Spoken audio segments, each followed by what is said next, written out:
میں بھی ہے، مینا بھی ہے، ساغر بھی ہے، ساقی نہیں۔ جی میں آتا ہے آگ لگا دیں ایسے میں خانے کو، سب کچھ موجود ہے، رسول اللہ صلی اللہ علیہ وسلم موجود نہیں ہے، کیا فائدہ؟ وہ شخصیت عثمان کی رضی اللہ عنہ، اللہ کے ہاں بھی اور رسول اللہ کے ہاں بھی، ان عثمان کی کیا ویلیو ہے، اس عثمان کے خون کا کیا مقام ہے؟ کہا عثمان کا قصاص لینے کے لیے تم 1400 لوگ میرے ہاتھ پر بیعت کرو، اور جو جہاد مال سے حضرت عثمان نے کیا اس کو بھی کوئی نہیں پہنچتا۔ تبوک کا غزوہ ہو رہا ہے، یہ وہی واقعہ ہے جب ابو بکر اپنے گھر کا سارا سامان لے آئے، عمر اپنے گھر کا آدھا لے آئے، اور عثمان 100 اونٹ دیتا ہوں، اونٹ نہیں ساز و سامان سے لدے ہوئے لوڈڈ گاڑیاں۔ اللہ کے نبی نے کہا عثمان یہ تھوڑے ہیں، 100 اور دیتا ہوں، تھوڑے ہیں، کہا 100 اور دیتا ہوں، 300 اونٹ دیے سامان کے ساتھ لدے ہوئے۔ رسول اللہ کہہ رہے ہیں عثمان پیسے بھی چاہیے، اب حساب لگانے بیٹھے نا تو آج کوئی اتنا کروڑ پتی نہیں بیٹھا ہوگا۔ 1000 دینار اشرفیاں عثمان گھر سے لائے، رسول اللہ نے یوں جھولی میں ڈالی، یوں ایسے جھولی میں ڈالتے تھے، ایسے اشرفیوں کو چھنکاتے تھے، ادھر اشرفیاں چھنکار ہو رہی ہے اور رسول اللہ کہہ رہے ہیں ما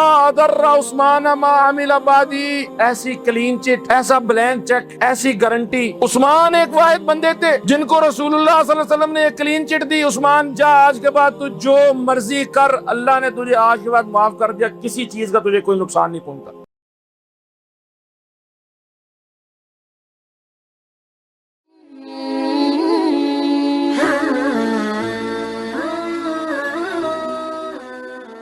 مسجد الرحمان MUR کمیونٹی سینٹر۔ حمد و ثناء رب ذوالجلال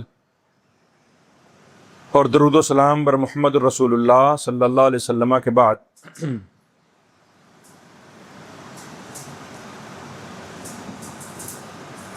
تاریخ میں جو بھی شخصیات گزری ہیں ان میں کچھ شخصیات ان کا تذکرہ اللہ نے قرآن میں بھی کیا ہے۔ انبیاء اور صلحاء، بہت سارے اولیاء، حکماء، ان کا تذکرہ احادیث میں بھی ہے،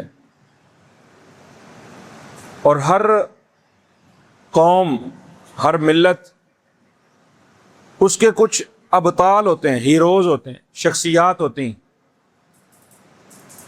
اور ان شخصیات کے تذکروں سے وہ قومیں پہچانی جاتی ہیں، ان شخصیات سے وہ قومیں ان ہیروز سے اپنا راستہ لیتی ہیں۔ مسلمانوں کی تاریخ اپنے ہیروز کے حوالے سے بالکل بھی باجھ نہیں ہے۔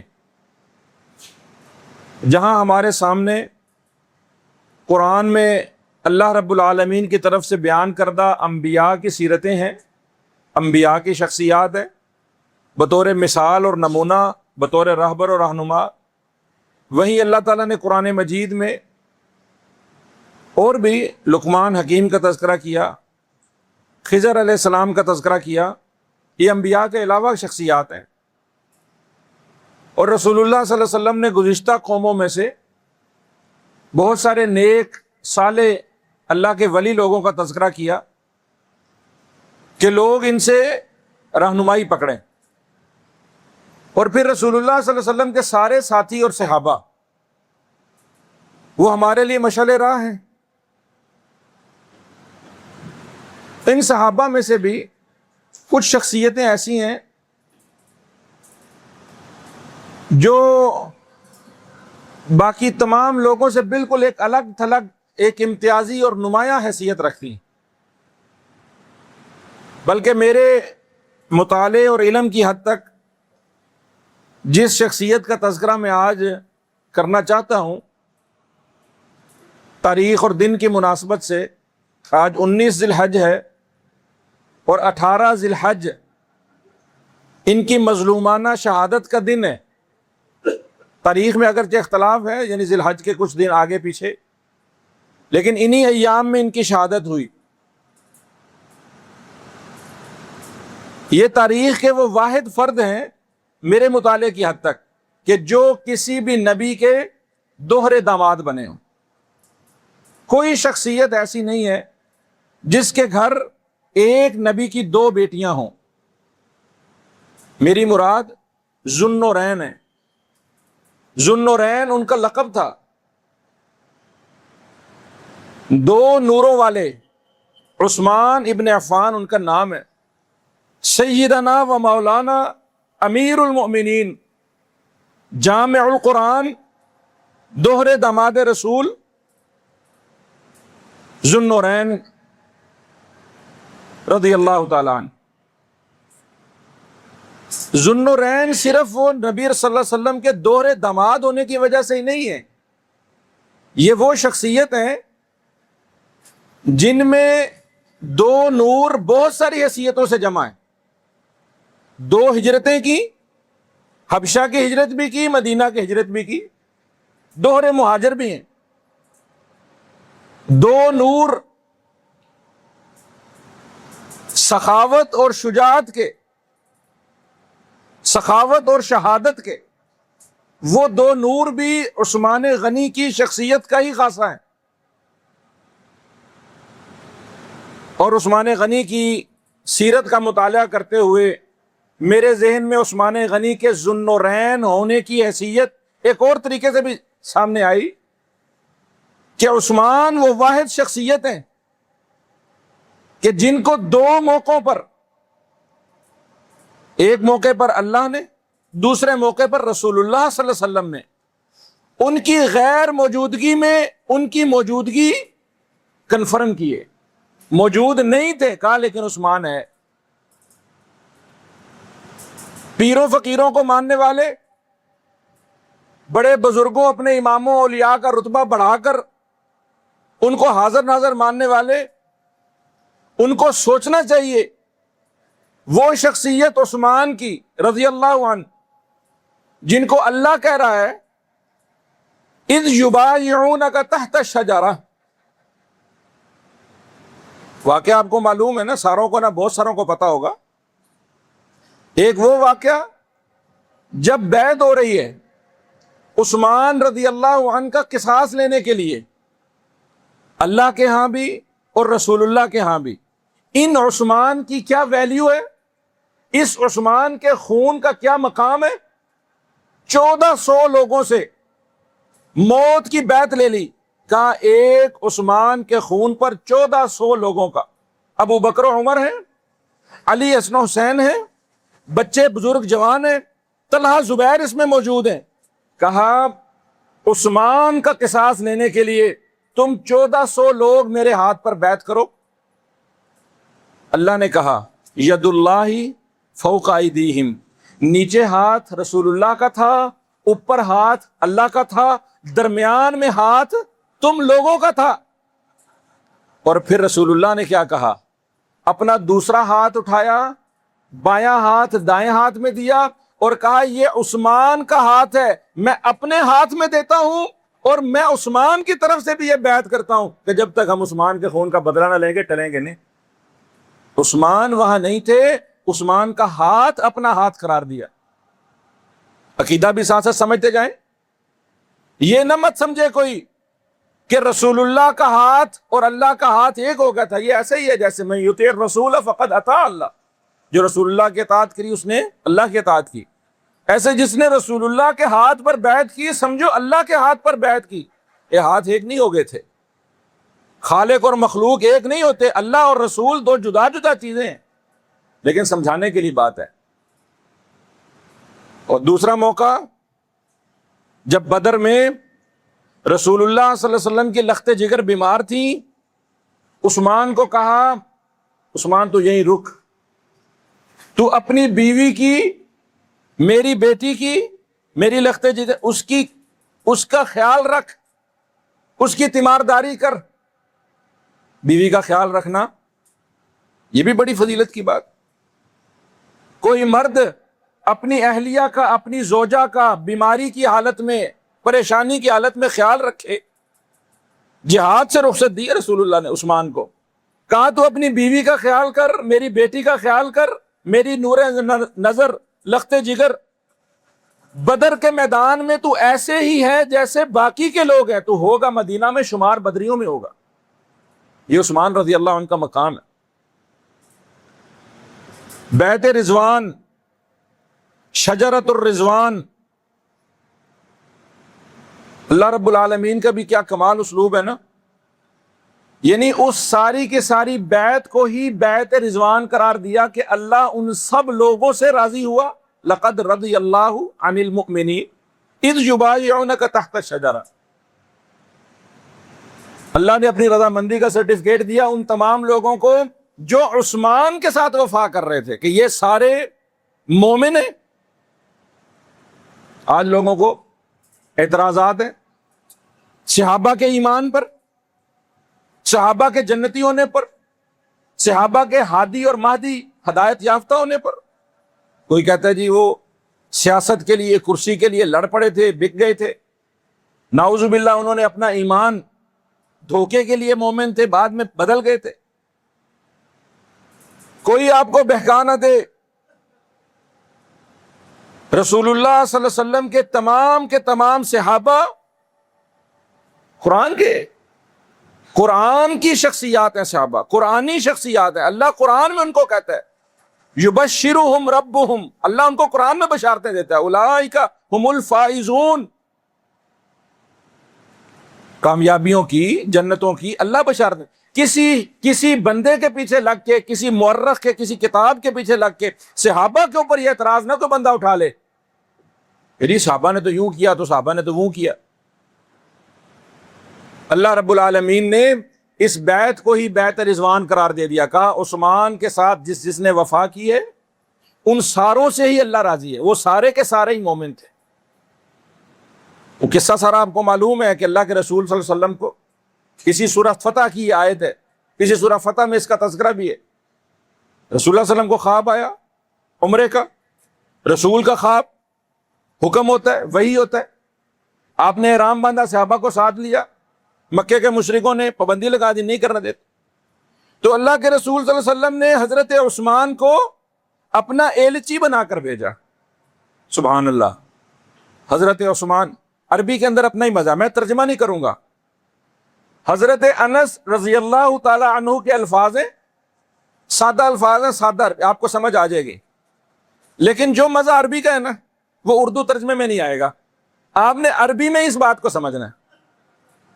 اللہ کے رسول صلی اللہ علیہ وسلم نے حضرت عثمان کو، اچھا یہ بھی انتخاب کیسا اللہ کی طرف سے اہتمام تھا اس انتخاب کا، پہلے ابو بکر کو کہا اللہ کے نبی صلی اللہ علیہ وسلم، نمبر تو ابو بکر کا پہلا ہے، کہا ابو بکر آپ جائیں۔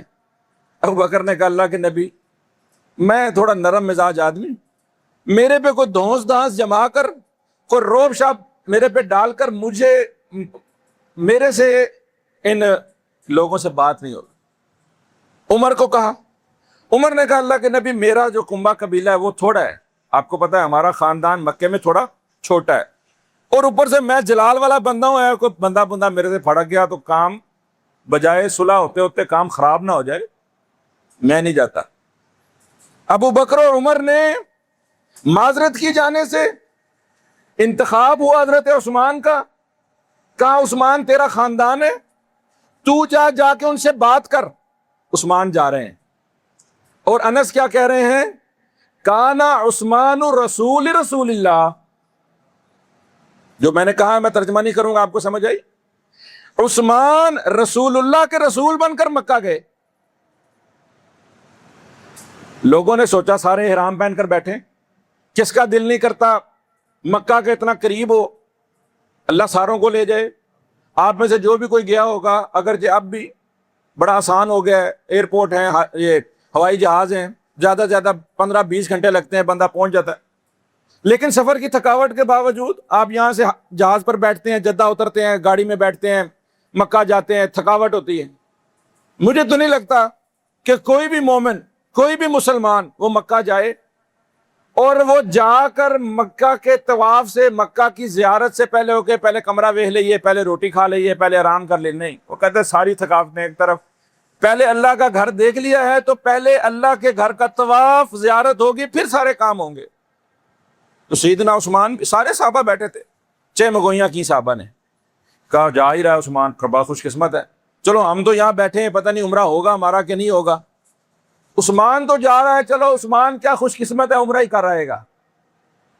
رسول اللہ کو بھی کیا ایمان تھا اپنے انتخاب پر، اپنے اعتماد پر۔ یہاں صحابہ کو کہا عثمان بے وفا نہیں ہے، عثمان ایسا بد اعتمادی والا بندہ نہیں ہے، میرے بغیر عثمان طواف نہیں کرے گا، وہی ہوا. ادھر عثمان گئے مکہ میں، مذاکرات کامیاب نہیں ہوئے، واپس لوٹنے لگے. مشرکوں نے کہا چل یار عثمان، آخر تو ہمارا خون ہے، بات ہماری نہیں بنی، آیا بیٹھے، یہ سامنے کعبہ ہے، احرام تو نے باندھا ہوا ہے، باقیوں کا تو جو بنے تو زیارت کر لے. چلو یہاں میں تھوڑا سا خطیبانہ انداز میں بات کہتا ہوں، یعنی آپ نے میری اس بات کو عقیدے کے طور پر نہیں لینا، لیکن ذرا بات کو ایک اس کا احساس کریں، اس کو ایک تاثر میں لیں. عثمان نے کیا کہا رضی اللہ تعالیٰ عنہ؟ انہوں نے کہا نہیں، میرا کعبہ تو 10 کلومیٹر دور حدیبیہ میں بیٹھا ہے، وہ ساتھ ہوگا تو کعبے کا طواف ہوگا، وہ نہیں ہوگا تو نہیں ہوگا. محبت ہو تو ایسی ہو. لوگوں نے بڑی بڑی قربانیاں دی، صحابہ نے جانیں دی، اولادیں دی، مال تو عثمان سے زیادہ دیا ہی نہیں کسی نے، بڑی بڑی قربانی. لیکن یہ جو قربانی ہے نا، یہ عبادت کی قربانی، رسول اللہ صلی اللہ علیہ وسلم کی محبت میں، یہ بھی کسی اور کے نصیب میں نہیں آئی.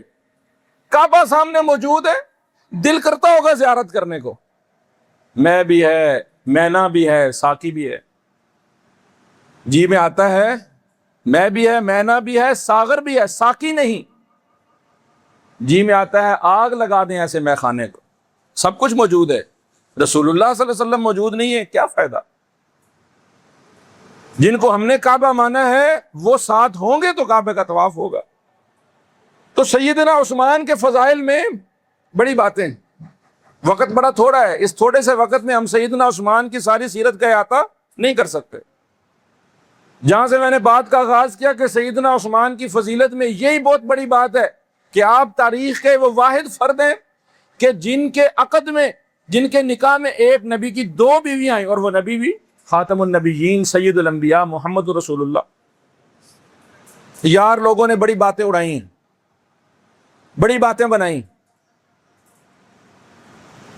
ایک ہی داماد اور ایک ہی بیٹی رسول اللہ کی ماننی ہے، باقی بیٹیوں کا انکار ہی کر دو. کسی کو رسول کا دوسرا داماد ہی نہ قرار دینا پڑے، بیٹیوں کا انکار کر دیا. ایک طبقہ ایسا موجود ہے، جب بیٹیوں کا انکار کر دیا تو دامادی کا بھی انکار. اسی طبقے کی کتابوں میں بے شمار ایسے حوالے موجود ہیں. یہ میرا مزاج نہیں، آپ کو پتہ ہے کہ ہم اس طرح کی اختلافی باتوں میں جاتے ہیں، لیکن تھوڑے سے ذہنوں کی جو آلودگی ہے، گندگی ہے، وہ صاف کرنے کے لیے یہ ضروری ہے کہ آپ اس بات کو سمجھیں. کافی الکافی ایک کتاب ہے، کبھی اس کو اصول کافی کہتے ہیں، کبھی اس کو فروع کافی کہتے ہیں. جو اس میں دین کے اصول ہیں وہ اصول کافی ہیں، جو اس میں فروعی باتیں وہ فروع کافی. بہت بڑے 3ری صدی کے شیعہ عالم محمد بن یعقوب کلینی نے لکھی، اور ان کا دعویٰ ہے کہ وہ 12ویں امام غائب سے غار میں جا کے ملا کرتے تھے، اور اس امام نے اس کتاب کے بارے میں کہا کہ یہ کتاب کافن ھذا کافن لشیعتنا، یہ کتاب ہمارے لوگوں کے لیے کافی ہے، اس لیے اس کتاب کا نام الکافی رکھا گیا. اللہ اکبر. اس میں لکھا ہے، حدیث ہے، اس کا حوالے کی روایت ہے اس میں کہ اللہ خدیجہ پر رحمت نازل فرمائے. آپ صلی اللہ علیہ وسلم نے کہا اللہ خدیجہ پر رحمت نازل فرمائے جس سے اللہ نے مجھے 4 بیٹیاں اور 2 بیٹے عطا کیے. یار لوگ ایک ہی بیٹی مانتے ہیں، باقی بیٹے میں انکار کرتے ہیں، حالانکہ ان کی اپنی کتابوں کے حوالے میں. اس سے بڑا حوالہ حضرت علی جو خطبے دیا کرتے تھے یا جو خط لکھا کرتے تھے، ان کے خطوط اور ان کے خطبوں کا ایک مجموعہ ہے، اس کا نام ہے نہج البلاغہ. بڑی مشہور کتاب ہے، کوئی بندہ اس کا انکار نہیں کر سکتا. حوالہ دینا میرا کام ہے، ماننا نہ ماننا آپ کا کام. حضرت علی نے حضرت عثمان کو خط لکھا، حضرت علی نے عثمان کو خط لکھا، کہا رأیت کما رأینا، رسول اللہ کو آپ نے دیکھا، ہم نے بھی دیکھا. سمعت کما سمعنا، آپ نے بھی ان سے باتیں سنی، ہم نے بھی سنی. آپ نے بھی رسول اللہ صلی اللہ علیہ وسلم کی صحبت پائی، ہم نے بھی صحبت پائی. آپ بھی ویسے ہی حق پر ہیں جیسے ابو بکر و عمر حق پر تھے. ساری باتیں لکھ کر کہ آپ بڑے کمال آدمی ہیں، آپ میں بڑی خوبیاں، بڑا خیر ہے، ساری باتیں کرنے کے بعد کیا کہتے ہیں؟ وَنِلْتَ مِنْ سَحْرِهِ مَا لَمْ يَنَالَا، لیکن یہ جو دامادی کے رشتے کو آپ پہنچے ہیں نا، کوئی اور بندہ اس رشتے کو نہیں پہنچا۔ دوہرا رشتہ جو آپ کا دامادی کا ہے نا، جو رشتے کو آپ پہنچے ہیں اس رشتے کو نہ میں پہنچا ہوں، نہ ابو بکر عمر اس رشتے کو پہنچے۔ ابو بکر عمر نے بیٹیاں دیں، اور عثمان و علی کو رسول اللہ صلی اللہ علیہ وسلم نے اپنی بیٹیاں دیں، اور پھر عثمان کے ساتھ رسول اللہ کا رشتہ جو ہے وہ کہاں ملتا ہے؟ چوتھی پشت میں۔ حضرت عثمان کو تھوڑی سی علمی بات ہے، آپ بور نہ ہو، معلومات ہیں، ہمارا دینی، ہماری ورثہ ہے، ہماری تاریخ ہے، ہماری شخصیات کا علم ہے۔ ہمارے بزرگوں کو ان باتوں کا نہیں پتا، بچوں کو کیسے پتا ہوگا؟ پتا ہونا چاہیے۔ حضرت عثمان کا چوتھا دادا بنو امیہ سے ہے نا حضرت عثمان، یہ بھی بڑا مسئلہ ہے۔ ذہن اتنے گندے کیے ہیں، بنو امیہ کو گالیاں دلوائی ہیں اہل سنہ سے، اور بنو امیہ کو داغدار کیا، اور کہتے ہیں جی ہاشم اور بنو امیہ کی لڑائیاں تھیں۔ لوگ سنتے سناتے ہیں نہیں، پڑھتے پڑھاتے ہیں نہیں، کوئی تحقیق کرتے نہیں ہیں۔ سنی سنائی بات، ایک خطیب کو میں نے سنا، وہ کہتے ہیں جی ہاشم اور امیہ جو تھے وہ دونوں جڑواں تھے، دونوں کی پشتیں ملی ہوئی تھیں۔ ہاں، جڑواں جیسے پیدا ہو جاتے ہیں نا آج کل بھی، کہ کئی دفعہ ایسے بچے پیدا ہو جاتے ہیں کہ ان کے جسم کے کوئی دو حصے آپس میں ملے ہوتے ہیں، پھر آپریشن سے ان کو الگ کرتے ہیں۔ تو وہ جو خطیب ہے وہ ذاکر، وہ کہہ رہا ہو کہ ہاشم اور امیہ بھائی تھے، بکواس کرتا ہے، حالانکہ امیہ بھتیجے ہیں ہاشم کے، بھتیجے ہیں۔ کہتے ہیں یہ دونوں بھائی تھے جڑواں، ان کی پشتیں ملی ہوئی تھیں، ان کو الگ کرنے کے لیے تلوار چلانی پڑی، ان کو کاٹنا پڑا۔ وہ جو تلوار ان کے جڑواں ہونے پر چلی تھی نا، پھر وہ تاریخ میں چلتی آئی، اور ہاشم اور امیہ کی لڑائیاں چلتی رہیں، اور فلاں اور فلاں۔ لا حول ولا۔ عثمان رسول اللہ کی سگی پھپھی عروہ کے بیٹے ہیں۔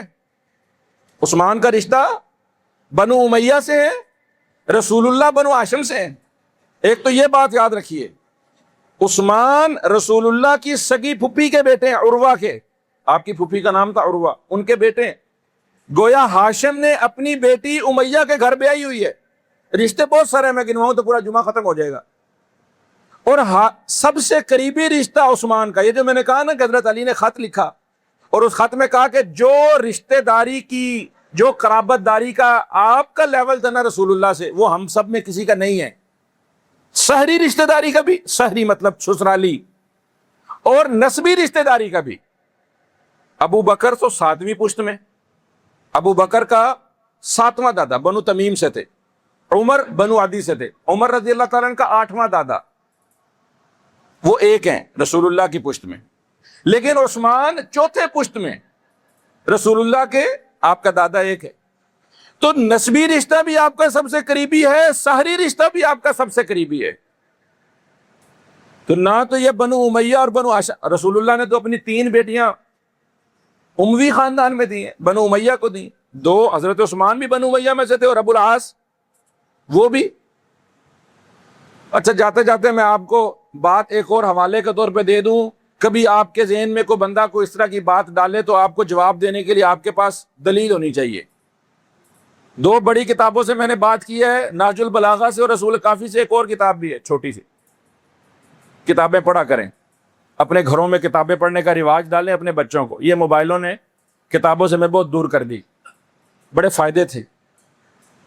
یہ ہم علماء سے جو ہے نا، ان سے بھی یہ کوتاہی ہوئی ہے کہ کتابوں کو جو ہے نا وہ کم، اس کی اہمیت کم کی ہے، لوگوں کو یوٹیوب پر اور اس طرح کی چیزوں پر لگا دیا ہے، پڑھنے پڑھانے کا اپنا ہی ذوق ہے۔ تو پہلے وقتوں میں ہر مسلک کی بھی اپنی کچھ کتابیں ہوتی تھیں، جیسے سنیوں کے ہاں اکثر گھروں میں بہشتی زیور پڑی ہوتی تھی نا، وہ لوگ جہیز میں بھی دیتے تھے بیٹیوں کو۔ مولانا اشرف علی تھانوی کی، بھئی گھر کیسے بسانا ہے۔ آج تو مصیبت یہ ہے کہ ملک پر ایسے ایسے قوانین نافذ ہو رہے ہیں، کوئی بندہ بولنے پر تیار نہیں ہے۔ اللہ معاف فرمائے، کیا ہوگا اس معاشرے کا وہ الگ بات ہے۔ عدالتوں میں ایسے ایسے کیسز سامنے آ رہے ہیں، ایسے ایسے گھر برباد ہو رہے ہیں خاوند بیوی کے رشتے اور تعلق میں۔ وہ خرابیاں اور دراڑیں آ رہی ہیں، اپنوں کی بے رخیاں اور غیروں کی سازشیں، اللہ معاف فرمائے۔ تو جیسے ایک بہشتی زیور ہوتی تھی نا، ایسے شیعہ مسلک کے یہاں ایک کتاب تھی تحفۃ العوام، وہ اپنے عام لوگوں کو پڑھنے کو دیتے تھے، بچیوں کو جہیز میں دیتے تھے، گھروں میں پڑھا کرو بھائی۔ تو وہ تحفۃ العوام کا ایک پرانا نسخہ میرے پاس پڑا ہے۔ وہ ایک دن اچانک میں نے اس کو کھولا، اس میں مختلف درود لکھے ہوئے ہیں اہل بیت پر، اللہم صلی علی محمد وعلی آل محمد، درود ابراہیمی میں پڑھتے ہیں نا، تو آل محمد پر درود پڑھنا مسنون ہے، پڑھنا چاہیے۔ یہ تو ہم مجمل درود پڑھ دیتے ہیں نا، مجمل اجمالی طور پر ساری آل محمد پر درود ہو۔ آل محمد صلی اللہ علیہ وسلم کے الگ الگ فرد پر بھی درود پڑھنا چاہیے، اللہم صلی علی علی، اللہم صلی علی فاطمہ پڑھنا چاہیے۔ وہ ہم لوگ نہیں پڑھتے، کمزوری کوتاہی ہے ہماری، لیکن پڑھنا چاہیے۔ تو اس کتاب میں جہاں درود لکھے ہوئے ہیں، ان درودوں میں آل محمد پر جہاں درود پڑھنا لکھا ہوا ہے، وہاں پر یہ درود بھی لکھا ہوا ہے، اللہم صلی علی رقیہ بنت محمد، اللہم صلی علی ام کلثوم بنت محمد۔ یعنی وہ بھی یہ بات مانتے ہیں کہ رقیہ اور ام کلثوم رسول اللہ صلی اللہ علیہ وسلم کی صاحبزادیاں تھیں، اور یہ دونوں صاحبزادیاں عثمان اموی خاندان کے فرد ان کے عقد میں تھی، اور بڑی صاحبزادی آپ کی زینب وہ ابو العاص کے عقد میں تھی، وہ بھی اموی تھے۔ تو مت یہ پٹیاں پڑھیے، مت یہ باتیں سنیے کہ اموی اور ہاشمیوں کی کوئی لڑائی تھی۔ تو یہ ذوالنورین اور عثمان رضی اللہ عنہ، ایک تو دور دماد ہونے کی وجہ سے ذوالنورین تھے، میں نے بات یہ کرنی نہیں تھی تمہید میں، یہ بات کافی لمبی ہو گئی، لیکن عثمان کی شخصیت کے جو دو نور ہیں بڑے، جو اصل ان کی شخصیت کا احاطہ کرتے ہیں، وہ ایک ان کی سخاوت اور ایک ان کی شہادت۔ جانوں کی قربانیاں جیسے میں نے کہا بڑے لوگوں نے دی ہیں، خالد بن ولید ہیں، طلحہ زبیر ہیں، سعد ابن وقاص ہیں، بڑے بڑے جرنیل اور بڑے بڑے جری صحابہ موجود ہیں، جسم کٹوا دیے۔ لیکن یہ سارا جہاد اور یہ سارے غزوات اور یہ ساری جنگیں صرف جرت اور بہادری سے نہیں لڑی جاتی، جانوں کی قربانی، گردنیں کٹوانے، خون بہانے سے نہیں لڑی جا سکتی۔ قرآن مجید میں اللہ تعالیٰ نے جہاد کا جہاں تذکرہ کیا نا، 11 مقامات پر کہا جاہدوا باموالہم وانفسہم، پہلے مال کا تذکرہ ہے، جہاد کرو مالوں سے پھر جانوں سے۔ صرف ایک مقامات پر جانے پہلے ہیں، باقی 10 مقامات پر مال کا تذکرہ پہلے ہے۔ اور جو جہاد مال سے حضرت عثمان نے کیا اس کو بھی کوئی نہیں پہنچتا۔ زیادہ باتیں نہیں، صرف ایک واقعہ یاد رکھیں آپ، تبوک کا غزوہ ہو رہا ہے، اس غزوے کو جیش الاسرا کا نام دیا گیا۔ پہلے تھا روایتی، مکے کے لوگوں سے لڑائی ہو گئی، ادھر دائیں بائیں کے لوگوں سے، کوئی ڈاکو لٹیروں سے لڑائی ہو گئی، اپنے جیسے لوگوں سے، وہی تیر تلوار۔ اب لڑائی ہو رہی ہے سپر پاور کے ساتھ، وہ 1 سال تیاری کی ہے، 1 سال کی تنخواہیں فوجیوں کو ایڈوانس دی ہیں، اور اچھا اسلحہ ساز و سامان تیار کیا ہے جن سے مسلمانوں نے لڑنے جانا ہے۔ اور ایک طرف کھجوریں پکی ہوئی ہیں۔ کھجوریں پکی ہوئی کیوں کہہ رہا ہوں میں؟ یہ گندم کا سیزن گزارا ہے، آپ میں سے کوئی زمیندار ہو، کوئی جٹ ہو، اس کو پتہ ہے جب فصل پکی ہوتی ہے تو کیا کہتے ہیں؟ کہتے ہیں ان تے سونے دی کنی بھی نہیں چاہیے۔ اب تو سونے کی بارش بھی ہو تو نہیں چاہیے نا۔ کھجوریں پکی ہوئی ہیں، زمیندار کے لیے تو سارا کچھ یہی ہوتا ہے نا۔ پنجابی میں ہمارے ہاں گاؤں دیہاتوں میں کیا ہے بھائی، جٹ کی جب گندم فصل اس کی تیار ہوتی ہے تو ماں مر جائے تو وہ ماں کا جنازہ پہ نہیں جاتا، گندم اٹھاتا ہے۔ فصل پکی، مدینہ کی زراعت کا دار و مدار کھجوروں پر ہے نا۔ ادھر کھجوریں پکی ہوئی ہیں، دشمن اتنا تیار ہے۔ ایسا موقع اس سے پہلے کسی غزوے میں نہیں آیا تھا۔ رسول اللہ صلی اللہ علیہ وسلم نے بھی نا ایسی اپیل کی، ایسا چندہ مانگا، ایسا فنڈ مانگا، اس سے پہلے کبھی نہیں مانگا تھا۔ وہی واقعہ ہے جب ابو بکر اپنے گھر کا سارا سامان لے آئے، عمر اپنے گھر کا آدھا لے آئے، اور عثمان 100 اونٹ دیتا ہوں۔ 100 اونٹ آج کے حساب سے بھی لگا لو تو 4-5 لاکھ کا تو نارمل اونٹ آتا ہے۔ 100 اونٹ دیتا ہوں، اونٹ نہیں، ساز و سامان سے لدے ہوئے لوڈڈ گاڑیاں۔ کوئی ٹریولنگ کا بزنس ہو، کسی کا مال شال آپ بھیجتے ہیں، گاڑی میں کئی دفعہ گاڑی کی قیمت سے زیادہ کا سامان لدا ہوتا ہے۔ اللہ کے نبی نے کہا عثمان یہ تھوڑے ہیں، 100 اور دیتا ہوں، تھوڑے ہیں، کہا 100 اور دیتا ہوں، 300 اونٹ دیے سامان کے ساتھ لدے ہوئے۔ اللہ کے نبی نے کہا کچھ نقدی بھی چاہیے۔ رسول اللہ کہہ رہے ہیں عثمان پیسے بھی چاہیے. سونے کے دینار سونے کے. اب حساب لگانے بیٹھے نا تو آج کوئی اتنا کروڑ پتی نہیں بیٹھا ہوگا, یا ہمارے پاس ایسا کوئی کروڑ پتی نہیں. 1000 دینار اشرفیاں عثمان گھر سے لائے, رسول اللہ نے یوں جھولی میں ڈالی, یوں ایسے جھولی میں ڈالتے تھے, ایسے اشرفیوں کو چھنکاتے تھے, ادھر اشرفیوں کی جھنکار کی آواز آتی تھی. کیا منظر ہوگا پیچھے اشرفیوں کی جھنکار کی, وہ ہلکی ہلکی, آپ اس کو کیا کہتے ہیں, بیک گراؤنڈ میوزک. اللہ اکبر, لفظ برا ہے تھوڑا سا, لیکن اس منظر کو ذرا تصور میں لائیں. ادھر اشرفیاں جھنکار ہو رہی ہے اور رسول اللہ کہہ رہے ہیں ما اضر عثمان ما عمل بعدی, جا عثمان تیری کیا شان ہے, ایسی کلین چٹ, ایسا بلینک چیک, ایسی گارنٹی. آج لوگ باتیں کرتے ہیں تو جنت لکھوا کے لے آیا ہے. عثمان ایک واحد بندے تھے جن کو رسول اللہ صلی اللہ علیہ وسلم نے ایک کلین چٹ دی, عثمان جا آج کے بعد تو جو مرضی کر, اللہ نے تجھے آج کے بعد معاف کر دیا, کسی چیز کا تجھے کوئی نقصان نہیں پہنچتا. اللہ اکبر. پیسہ کمانا برا نہیں ہے بھائی. عثمان تاجر الصدوق الامین, تاجروں کو سوچنا چاہیے عثمان جیسے تاجر بنو. عبد الرحمن بن عوف کے گھر سونے کی اینٹیں تھی. مال برا نہیں ہوتا, مال کا استعمال, مال کمایا کیسے, مال خرچہ کیسے, یہ سوچنے والی بات. اللہ تعالیٰ ہمیں ایسا تاجر, عثمان جیسا تاجر بننے کی توفیق دے کہ حلال سے کمائے. اللہ اللہ, کبھی بات کریں گے نعم المال الصالح للرجل الصالح, بندہ بھی نیک ہو اس کا مال بھی نیک ہو, کیا یہ دنیا جنت بن جاتی. تو عثمان نے بیر روما خریدا, عثمان نے کیا کیا کچھ نہیں کیا. یہ تو عثمان کی سخاوت کا ایک لمبا باب ہے. اچھا, یہاں پر جو جیش الاسرا ہے نا, کسی بندے کے ذہن میں, مجھے ایک بچے نے کہا, اس نے کہا جی امیر صحابہ کی تو بڑی تعریفیں ہیں, ابو بکر بھی امیر تھے, عثمان بھی امیر تھے, عمر بھی, یہ سارے تاجر لوگ تھے. امیروں کی اسلام میں بھی ایک بچہ تھا متاثر ہوا تھا اس طرح کے لبرل لوگوں کی باتوں. اس نے کہا جی امیر صحابہ کی بڑی باتیں ہیں, غریب صحابہ کا کوئی تذکرہ نہیں. اللہ اکبر. ویسے تو آپ بلال حبشی کو جانتے ہیں نا, تذکرہ ہے کہ نہیں؟ اذان بلالی معلوم ہے, قدم رسول اللہ نے کہا میرے سے آگے چل رہے تھے, قدموں کی چاپ جنت میں. شان تو بلال کی بھی کمال ہے, صحابہ بڑے بڑے ہیں. ایک صحابی کی بات کرتا ہوں اس جیش الاسرا کے حوالے سے. جیش الاسرا کے اندر ہی ایسا موقع بھی آیا کہ لوگوں نے جانیں بھی دی. ایک صحابی اللہ اکبر 2 کمبل باندھ کر آیا تھا. بھتیجا چچا کے پاس رہتا تھا, جب اسلام کو چچا نے سارا کچھ لے لیا, کہا کمایا کھایا بنایا سارا کچھ تو نے میرے سے اب اسلام کے ساتھ دفاع ہو. پیسے بھی لے لیے, کپڑے بھی اتار لیے, سب کچھ الف ننگا کر کے نکال دیا. ماں کو رحم آیا, ماں نے 2 چادریں دی, ایک اوپر باندھی ایک نیچے باندھی. رسول اللہ کے پاس آئے, آگے پوچھا نام کیا تیرا؟ کہا عبد العزا. آج جیسے لوگ نام رکھتے نا, پیراں دیتا, فقیراں دیتا, امام دیتا, یہ اس دور سے چلا رہا ہے. بھائی عزا فقیرنی کا بندہ, ایسے نام نہیں رکھنے چاہیے. آپ صلی اللہ علیہ وسلم سب سے پہلے نام بدلا, کا آج سے تیرا نام ہے عبداللہ. ان کو بڑے مدرسے میں داخل کر لیا, صفہ میں پڑھنے لگ گئے. جب یہ جیش الاسرا کا وقت آیا نا تو یہ عبداللہ روتے ہوئے آئے, کہ اللہ نے میرے پاس تو ہے نہیں, عثمان کیا کیا کچھ دے رہے ہیں, ابو بکر اور عمر کیا کیا کچھ دے رہے ہیں, میرے پاس دینے کو کچھ نہیں, نہ مال دینے کو, اور ایک جان ہے میں دیتا ہوں, مجھے ساتھ لے چلیں.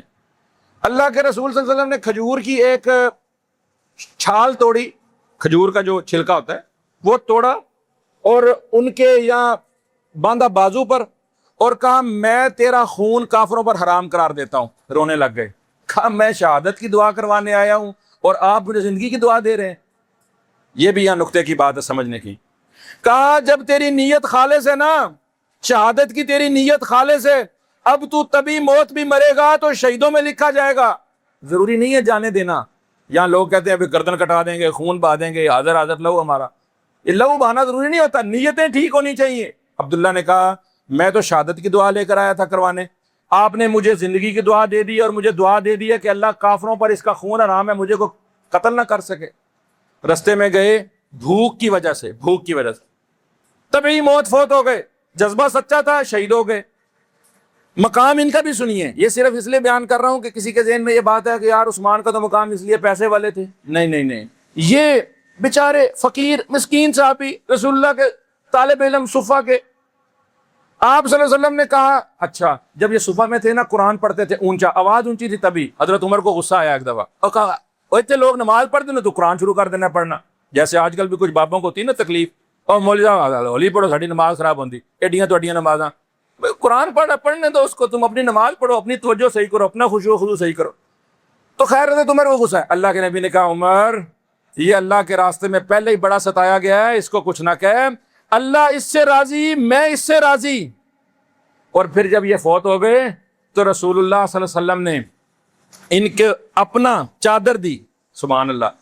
اور جس سے اسلام کے لیے کپڑے چھین لیے گئے ہوں، پھر اس کا حق بنتا ہے نا کہ اس کو نبوت کی چادر پہنائی جائے. کفن دینے کو کچھ نہیں تھا، رسول اللہ نے اپنی چادر دی، کفن پہنایا. صحابہ نے قبر کھودی، آپ صلی اللہ علیہ وسلم خود قبر میں اتر گئے، کہا لاؤ اپنا بھائی میرے حوالے کرو. اپنے ہاتھوں سے، نبوت نے اپنے ہاتھوں میں اس صحابی کو اٹھایا، نبوت کی چادر کفن بنی ہوئی ہے، اور محمد رسول اللہ صلی اللہ علیہ وسلم کی جھولی میں، جب یہ بیمار تھے نا، بیمار ہوئے، آپ صلی اللہ علیہ وسلم پہنچے، جھولی میں سر رکھ لیا. پھر یہاں میں خطیبانہ بات کہتا ہوں، کیا یہ نصیب ہے، کیا یہ قسمت ہے. آخری وقت میں محمد رسول اللہ صلی اللہ علیہ وسلم کی تصویر اپنی آنکھوں میں لے کر دنیا سے رخصت ہوئے، آپ صلی اللہ علیہ وسلم کی چادر لپیٹ کر دنیا سے رخصت ہوئے.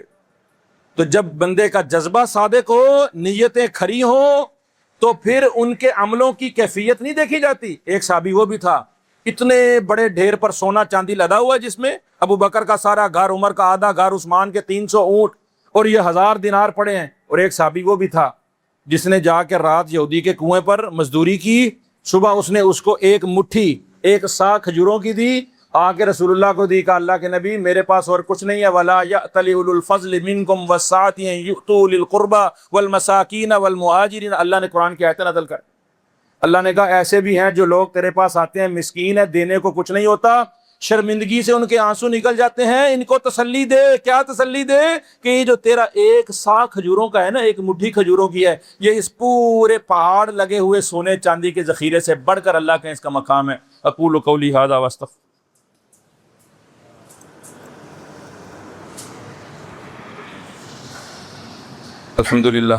الحمدللہ نحمدہ ونستعینہ ونستغفرہ ونؤمن بہ ونتوکل علیہ ونعوذ باللہ من شرور انفسنا ومن سیئات اعمالنا من یہدہ اللہ فلا مضل له ومن یضلل فلا ہادی له واشهد ان لا الہ الا اللہ وحدہ لا شریک له واشهد ان محمدا عبدہ ورسولہ. 18 ذی الحج کو ایک عید کا بھی تہوار منایا جاتا ہے. کچھ لوگ آپ کو دیکھتے ہوں گے کہ وہ مٹھائی اور شیرینی لے کر پھر رہے ہوتے ہیں، کہتے ہیں جی عید غدیر مبارک ہو.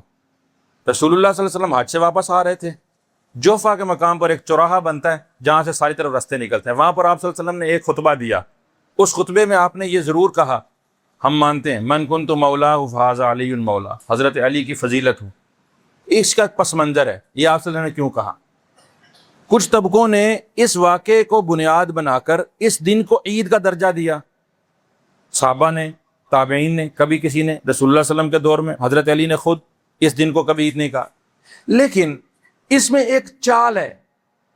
عثمان رضی اللہ تعالیٰ عنہ کے دشمن، عثمان رضی اللہ تعالیٰ عنہ سے بغض رکھنے والے، عثمان رضی اللہ عنہ کے قاتلین، وہ بلوائی جنہوں نے حضرت عثمان کو شہید کیا، 40 دن تک ان کا محاصرہ کیا. بات ہماری نہیں ہو سکی شہادت والے موضوع پر، مظلومانہ شہادت.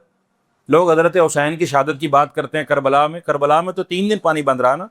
عثمان رضی اللہ عنہ کا مدینے کے اندر 40 دن پانی بند رہا، اور وہ پانی بھی کون سا؟ جو اپنے پیسوں سے خریدا ہوا کنواں تھا، جس کنویں کو پورے مدینے کے لیے فری کیا. آج بھی اس کنواں، بیر روما پر میں گیا، اللہ نے مجھے توفیق دی، میں نے وہاں پانی اس کا پیا. وہاں سکر لگے ہوئے، پمپ لگے ہوئے، اس پر جیسے ہمارا وابڈا کا محکمہ ہے نا، وہاں ان کا وہ بجلی کا محکمہ ہے، اس کا بل آتا ہے. اس کا بل آج بھی عثمان رضی اللہ عنہ کے نام پر آتا ہے، اور عثمان رضی اللہ عنہ کا بینک موجود ہے، ان کے کھاتے سے بل جاتا ہے. وہ عثمان جس کے باغ آج بھی سب سے زیادہ کھجوریں پیدا کرتے ہیں مدینہ میں، وہ عثمان جس کے کنویں آج بھی دنیا کو پانی پلاتے ہیں، 40 دن تک بلوائیوں. عبداللہ ابن سبا تھا، جیسے پولس تھا نا، عیسائیوں کے 2 طبقے بنائے، کیتھولک اور پروٹسٹنٹ، ایسے یہ ابن سبا جو تھا ملعون، اس نے مسلمانوں میں یہ 2 طبقے کھڑے کیے. لمبا واقعہ ہے. حضرت عثمان کی کردار کشی کی، لوگوں کو ان سے متنفر کیا، اور لوگ کہتے ہیں کہ حضرت حسین اور یہ سب، علی مدینہ کے اندر عثمان کو کہتے تھے کہ عثمان اجازت دیں ہم ان بلوائیوں کو مار بگائیں. معاویہ دمشق سے خط لکھتے تھے آپ ہمارے پاس آئیں، ہم آپ کی حفاظت کرتے ہیں. عثمان کہتے تھے نہیں، میں رسول اللہ کا نہ مدینہ، نہ رسول اللہ کا شہر چھوڑوں گا، اور نہ رسول اللہ کے شہر میں خون بہنے دوں گا. اپنی جان دے دوں گا، یہاں لڑائی نہیں ہوگی، رسول اللہ کے شہر میں امن و امان خراب نہیں ہونے دوں گا. شہادت ہو گئی. اس شہادت سے حضرت لوگ جب حضرت حسین کا کربلا کا واقعہ بیان کرتے ہیں نا، میں ان کو کہتا ہوں حسین نے کربلا میں پیاس برداشت کرنے کا سبق سیکھا نا، تو کہاں سے سیکھا ہے؟ عثمان سے۔ کیوں کہ عثمان کی پہرے داری پر علی کے بیٹے اور ابو بکر کے بیٹے کھڑے تھے، جن کو یہ غصے ہیں نا کہ عثمان اور علی میں کوئی لڑائی تھی، اور بنو امیہ اور ہاشم میں کوئی لڑائی تھی، اور یہ صحابہ آپس میں ایک دوسرے کا حق مار گئے تھے فدق کی جھوٹی کہانیاں سنا کر۔ ان کو اس سے سیکھنا چاہیے سبق۔ محمد ابن ابو بکر غلط فہمی کی بنیاد پر اگرچہ آئے تھے، لیکن عثمان نے جب ایک دفعہ کہا نا، او محمد، آج اگر تیرا باپ ہوتا نا تو وہ میرے سے اس طرح بات نہ کرتا۔ محمد بن ابو بکر لرز گئے، کہا چچا جان آپ بات ٹھیک کر رہے ہیں، مجھے آپ کا خط دکھایا گیا تھا جس خط میں یہ مہر لگی تھی محمد بن ابو بکر کو قتل کر دو۔ عثمان نے کہا بیٹا دیکھ، تو میرا بھتیجا ہے، ابو بکر کا بیٹا ہے، ایسا ہو سکتا ہے کہ میں تیرے قتل کا حکم دوں؟ یہ جھوٹی مہریں لگا کر میرے نام سے پورے مدینے میں بلوائی اکٹھے کیے گئے ہیں۔ مدینے کے لوگ حج پر گئے ہوئے تھے، مدینہ خالی تھا، 30-40 کلومیٹر اس نے ابن سبا نے بلوائی بٹھائے ہوئے تھے، پورے مدینے کا محاصرہ کر کے 40 دن تک پانی کھانا پینا، جو کوئی گھڑا بھی لے کر جاتا تھا اس کا گھڑا توڑ دیتے تھے۔ حضرت عثمان کی ایسی مظلومانہ شہادت کہ قرآن پڑھ رہے تھے، فَسَيَكْفِيكَهُمُ اللَّهُ، پہلا پارا کھولا ہوا تھا، اس آیت پر پہنچے، بلوائی وہ جو شرارتی فسادی لوگ تھے وہ گھر کے اندر گھسے، آپ کی بیوی نائلہ وہ آپ کو بچانے کے کوشش میں تھی، ان کا بھی ہاتھ کٹا اور ضرب لگی حضرت عثمان کی گردن پر، اور آپ نے جام شہادت نوش کیا۔ تو یہ 18 ذی الحج ان کی شہادت کا دن ہے۔ جیسے عید میلاد منانے والے 12 ربیع الاول کو عید میلاد مناتے ہیں نا، جس میں رسول اللہ کی وفات تو کنفرم ہے، یہ بھی اللہ رب العالمین کی ایک بندوبست ہے کہ اللہ نے آپ کی پیدائش کا دن تو مخفی رکھا ہے، بے شمار اقوال ہیں، لیکن وفات کا دن طے شدہ ہے۔ ایسے ہی حضرت عثمان کی وفات کا دن تو پکا کنفرم ہے، وفات کے دن عید کیوں مناتے ہو؟ جیسے رسول اللہ کی وفات کے دن عید میلاد کی بدعت ایجاد کر لی، ایسے عثمان رضی اللہ تعالیٰ عنہ کی شہادت کے دن عید غدیر کی بدعت ایجاد کر لی۔ ایسی بدعات سے اور ایسی خرافات سے بچنا چاہیے اور بچانا چاہیے۔ اللہ رب العالمین سمجھنے کے عمل کرنے کے توفیق عطا فرمائے۔